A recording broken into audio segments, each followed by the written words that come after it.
Good day, grade 3 scientists. Welcome to our lesson for Science 3, Quarter 2, Week 4, Day 2. Our topic for today is animal feet and legs for movement and food.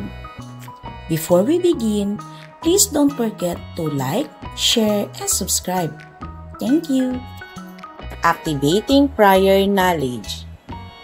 What animal do you think this is?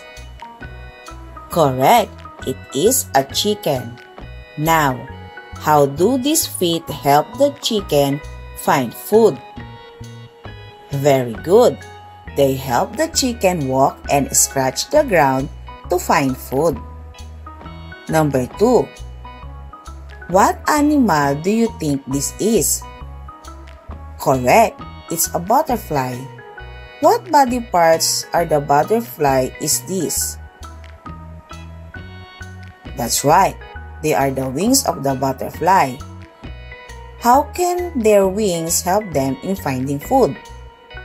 Correct, they can fly and search for flowers. Number 3. What animal is this? Correct, it's a cat. How can its paws help it find food? Have claws that it can use to catch mice.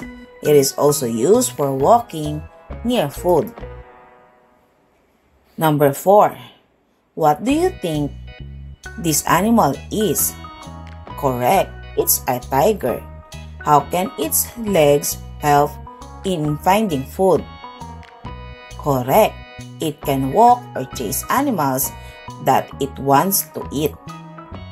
Lesson Purpose Intention. Today, we will discover how animals use their legs and feet in special ways, not just to move but also to gather food. Lesson Language Practice. Observe carefully the following pictures. Number 1. Forelimb and hind limb. The forelimb of a kangaroo is shorter, but its hind limb, used for hopping, are longer. What are your forelimbs? Are they your arms or your legs?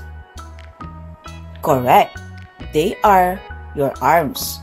So everybody raise your forelimbs and shake them. If your arms are your forelimbs, what do you think are your hind limbs? Correct, it is your legs.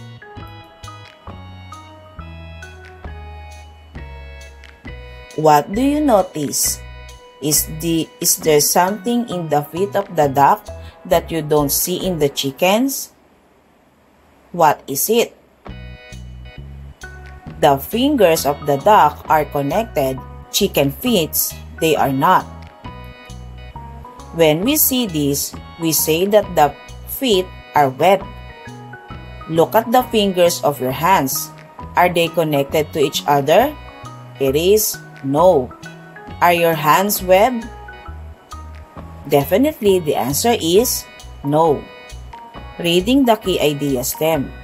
Today, after comparing body parts of different animals in the previous lesson, we will learn more about the feet and legs of animals. Can you name some animals that have feet and legs? Look at the following pictures and try to name them.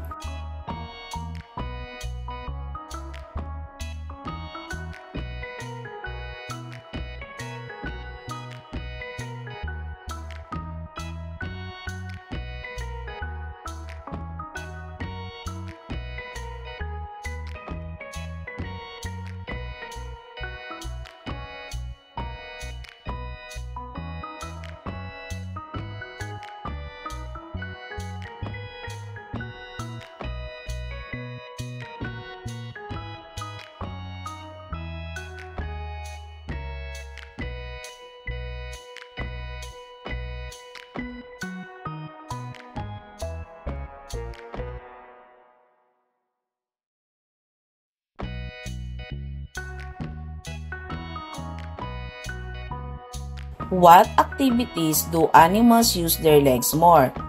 Can you name some of them? Correct. They are for running, walking, climbing, and jumping. Developing understanding of the key idea stem. What do you notice about the duck's feet? Correct. They are webbed, like flippers.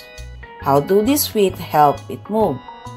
It can swim in water. How does swimming help the duck get food? It swims to catch food, like plants and small animals in water. For video number 2, kangaroo, which legs are longer, the forelimb or the hind limb? It is the hind limb. Why do you think they are big and strong? Correct, so it can jump far. How does jumping help it get food? It can travel far to find grass to eat. Video number 3, a cheetah. Describe the cheetah's leg. Are they long or short? Yes, it is long. How do long legs help it move? It can run very fast. Why does it need to run fast to get food? It chases animals to catch them for food. Video number 4, the eagle. Describe the feet of the eagle. How would you describe its claw? How do its claws become useful when looking for food? The claws help grasp the animal while the eagle is flying. Now you have learned that animals move in a way that helps them find and catch food. Deepening understanding of the key idea stem. Look at this ostrich.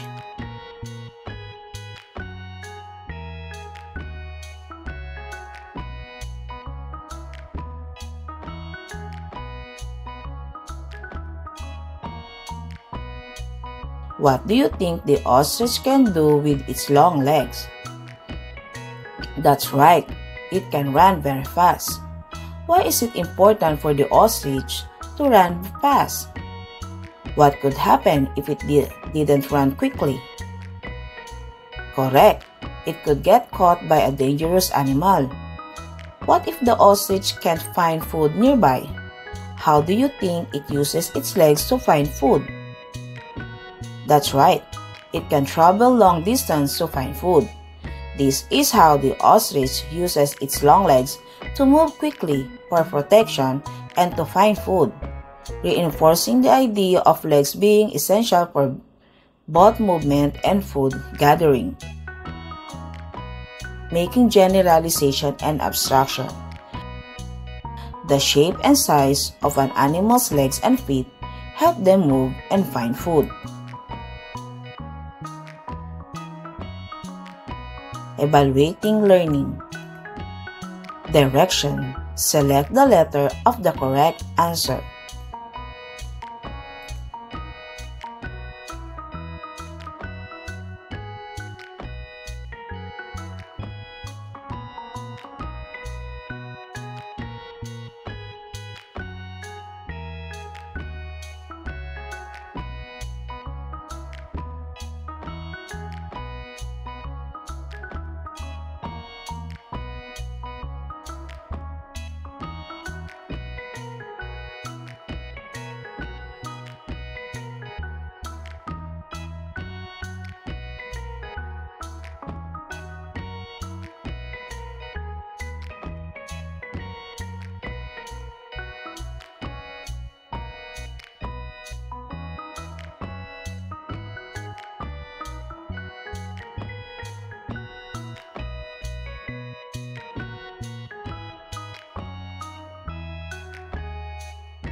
Here is the correct answer.